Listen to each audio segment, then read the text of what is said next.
Bismillahirrahmanirrahim. Assalamualaikum warahmatullahi wabarakatuh. Berjumpa kembali teman-teman di channel kita ya Mas Tio KDR. Kita tahu di kesempatan ini kita akan berbagi informasi kembali ya masih di seputar penerimaan untuk peserta didik baru di jenjang SMA ataupun SMK negeri seprovinsi Jawa Timur tahun 2024 ini. Dalam kesempatan kali ini teman-teman kita akan berbagi informasi mengenai berkas dan data ya. Ini mungkin banyak sekali yang ditanyakan oleh calon siswa ya, yang mana Pak berkasnya itu apa saja sih ketika nanti kita mau daftar di jalur afirmasi. Nah, jalur afirmasi teman-teman ini nanti ada dua jenjang teman-teman ya. Itu teman-teman bisa memilih SMA atau bisa juga memilih SMK. Ingat ya, ini atau ya, jadi bukan keduanya, tapi bisa memilih salah satu, bisa memilih SMA atau SMK. Nah, nanti kita akan membahas di jalur afirmasi nanti ada tiga bagian teman-teman ya. Jadi ada keluarga tidak mampu, ini harusnya keluarga ini G teman-teman ya. Jadi keluarga tidak mampu, anak buruh dan juga penyandang disabilitas. Nanti kita akan bahas apakah SKTM ya, SKTM terus KIS ya, KIS Kartu Indonesia Sehat itu apakah bisa digunakan untuk jalur afirmasi apa tidak. Nanti kita akan bahas di video ini. Untuk itu teman-teman silakan simak video ini sampai dengan selesai. Baik rekan-rekan semua, kita ingatkan kembali ya bagi kalian yang baru pertama kali ya bergabung di channel ini atau mungkin baru melihat channel ini, jangan lupa ya klik tombol like ya, silahkan klik tombol subscribe dan bunyikan lonceng notifikasinya ya biar Anda selalu mendapatkan informasi pertama kali dari kami. Bagi kalian yang suka baca berita, silahkan kunjungi saja di laman resmi kita mastiukdr.com. Di sini kita akan berbagi informasi ya, khususnya di seputar dunia pendidikan. Selamat menikmati informasi dari kami dan semoga informasi ini bermanfaat ya untuk kita semua. Oke teman-teman, kita lanjutkan ya. Jadi untuk berkas ya atau data yang perlu disiapkan, jadi untuk pendaftaran teman-teman ya. Jadi bedakan ya. Teman-teman bisa membedakan untuk berkas pendaftaran dan juga berkas untuk pengambilan PIN itu sudah berbeda. Oke, lalu saja kita akan membahas untuk berkas di jalur afirmasi itu apa saja yang perlu dipersiapkan ya. Jadi yang pertama kita bahas dulu untuk jalur afirmasi. Seperti yang sudah kita jelaskan, di jalur afirmasi itu nanti terbagi menjadi tiga bagian ya. Yang pertama adalah keluarga tidak mampu dan afirmasi pendidikan menengah atau ADEM. Yang kedua adalah anak buruh dari keluarga tidak mampu. Tentunya ini nanti berkasnya sudah berbeda-beda teman-teman ya. Baik yang keluarga tidak mampu ataupun anak buruh. Dan yang terakhir ini adalah bagi teman-teman untuk penyandang disabilitas. Ini teman-teman harus paham ya. Jadi nanti ketika mau daftar afirmasi, Pak saya mau daftar afirmasi. Nah, afirmasi itu ada tiga. Nah, teman-teman afirmasi yang mana? Apakah keluarga tidak mampu, anak buruh atau penyandang disabilitas? Karena ini tentunya berkas berkas atau dokumen atau data yang disiapkannya adalah berbeda. Paham ya? Jadi nanti sekali lagi yang mau daftar di jalur afirmasi harus tahu dulu ya, masuk di kategori 1, kategori 2 atau di kategori 3. Oke, kita akan membahas untuk berkas pendaftaran. Jadi untuk berkas pendaftaran, di sini kita akan bahas yang pertama untuk keluarga tidak mampu ya dan afirmasi pendidikan menengah atau ADEM. Nah, kalau afirmasi pendidikan menengah atau ADEM ini untuk teman-teman kita yang di daerah Papua, teman-teman ya, biasanya yang dari timur sana ya. Oke, kita bahas yang pertama untuk keluarga tidak mampu ya. Jadi berkas yang perlu kalian siapkan itu adalah kartu program Indonesia Pintar ya. Jadi atau kartu KIP ya, yang diterbitkan oleh kementerian dan terdata dalam Dapodik. Ini biasanya kartunya sekarang dalam bentuk digital teman-teman ya. Nah, teman-teman nanti bisa cek di laman PIP atau mungkin bagi teman-teman yang memang mendapatkan KIP itu bisa dicek di sekolahnya masing-masing ya. Biasanya nanti ada kartu KIP digitalnya. Kalau dia tersinkron ya atau terintegrasi, dia sebagai penerima PIP dan dia masuk di data DTKS gitu ya. Yang pertama adalah bagi pemilik kartu program Keluarga Harapan atau PKH ya. Jadi kartu PKH ini tentunya ada buktinya juga yang diterbitkan oleh kementerian yang menyelenggarakan urusan pemerintahan di bidang sosial. Sosial ini Kemensos ya, dan terdata dalam DTKS atau data terpadu kesejahteraan sosial Dinas Sosial. Ini biasanya kalau teman-teman ini juga bisa minta surat keterangan sebagai terdaftar di DTKS apa enggak ya. Kita kemarin ada contohnya di sini ya, di Mas Tio KDR. Ini teman-teman bisa cek ketika aja di DTKS. Nah, ini ada cara melihat apakah teman-teman itu terdaftar di DTKS apa tidak.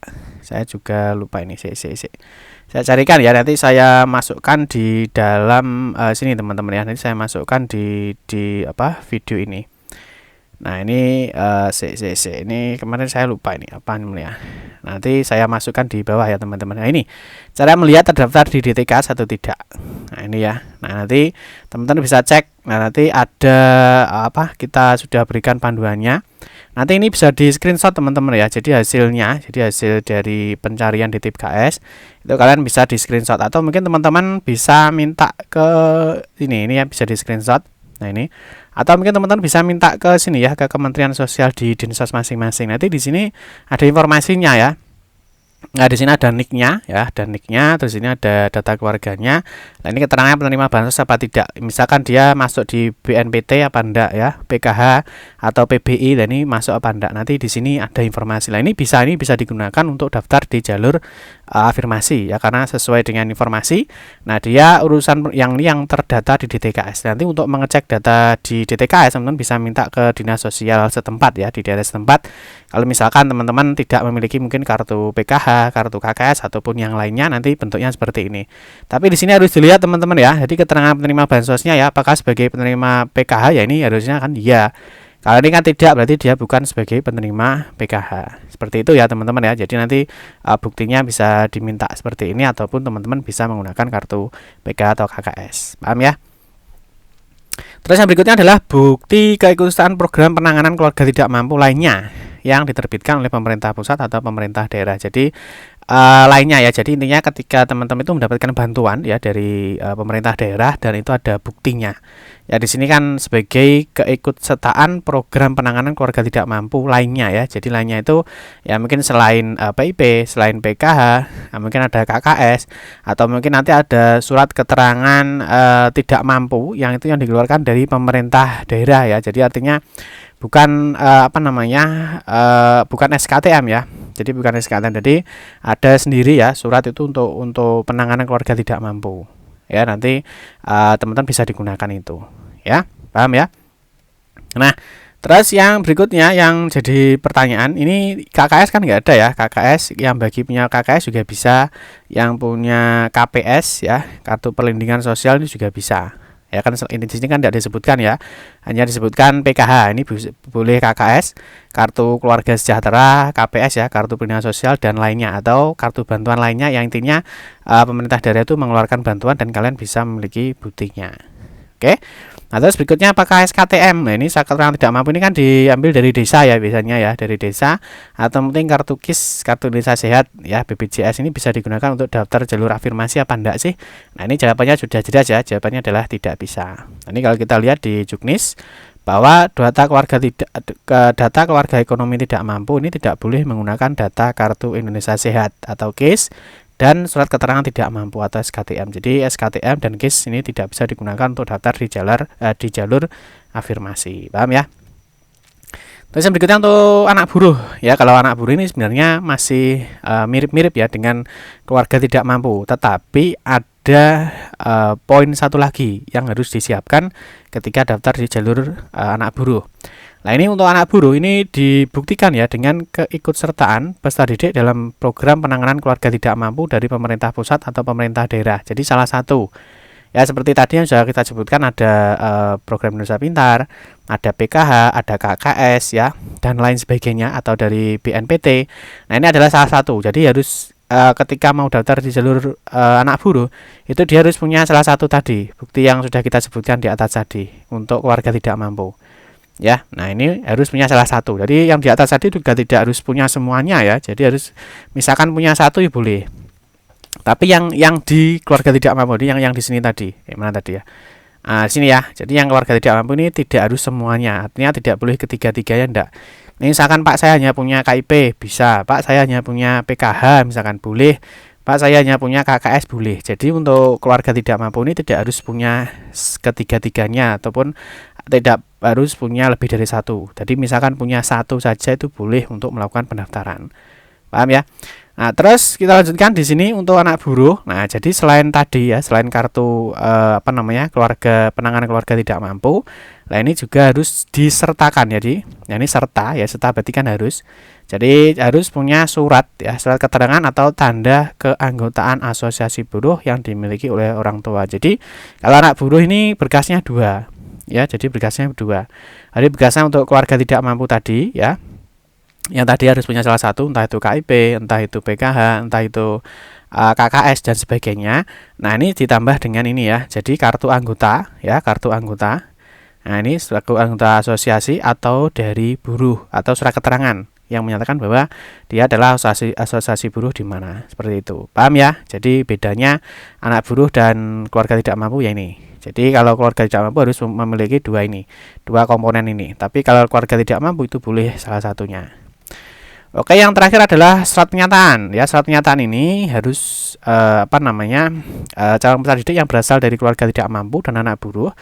Ya, anak buruh tidak mampu wajib menyertakan surat pernyataan dari orang tua atau wali didik yang menyatakan bersedia diproses secara hukum jika terbukti memasukkan bukti keikutsertaan dalam program penanganan keluarga tidak mampu. Ini ada formatnya ya. Nanti formatnya teman-teman tinggal download aja ini ya. Ini sudah ada di Mas Tio KDR. Surat pernyataan kebenaran dokumen dan siap diproses hukum jika terbukti tidak benar. Nanti di sini sudah ada ya, kita sudah kasih untuk cara pengisiannya. Nanti teman-teman tinggal download yang mau yang mau pakai PDF atau mungkin mau diedit ya silahkan ya. Terus yang terakhir teman-teman untuk di berkas disabilitas ya. Disabilitas ini nah ini diperuntukkan bagi penyandang disabilitas dengan kategori ringan ya.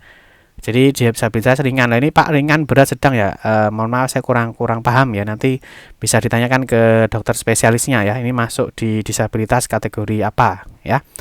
Nah, ini yang pertama adalah kategorinya adalah disabilitas ringan. Yang kedua adalah mempunyai hasil asesmen awal. Ya, mempunyai hasil asesmen awal.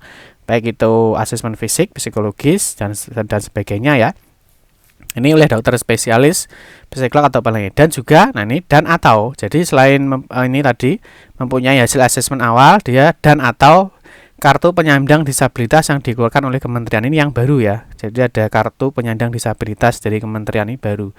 Ini yang menyelenggarakan urusan pemerintah di bidang sosial. Jadi biasanya dari Kemensos ini ada kartu penyandang disabilitas. Jadi dia harus punya itu. Nah, terus ditambah dengan surat keterangan dari kepala sekolah asal yang menerangkan kelompok difabelnya. Dia itu termasuk disabilitas apa? Apakah tunanetra, tunarungu dan sebagainya. Ya. Nah, ini serta calon peserta baru itu telah menyelesaikan pendidikan jenjang SMP atau bentuk lain yang sederajat.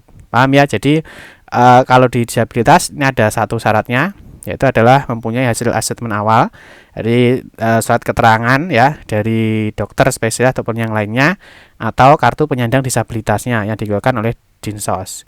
Nah, yang kedua dari kartu atau surat ya untuk asesmen awal. Terus yang kedua teman-teman, yang kedua dia ada surat keterangan dari kepala sekolah ya, ada surat keterangan dari kepala sekolah yang menyatakan disabilitasnya itu sebagai disabilitas apa. Itu ya, jadi untuk penyandang disabilitas itu ada 2 surat yang harus kalian siapkan. Paham teman-teman ya? Semoga bisa dipahami. Nanti bagi teman-teman yang kurang paham ya, bisa dituliskan aja di kolom komentar. Nanti kita akan bantu untuk memberikan informasi update-nya. Demikian informasi yang dapat kami sampaikan. Semoga informasi ini bermanfaat. Mohon maaf jika ada salah-salah kata dalam memberikan informasi dan penjelasan. Kita berjumpa kembali di video-video berikutnya. Saya akhiri, wassalamualaikum warahmatullahi wabarakatuh.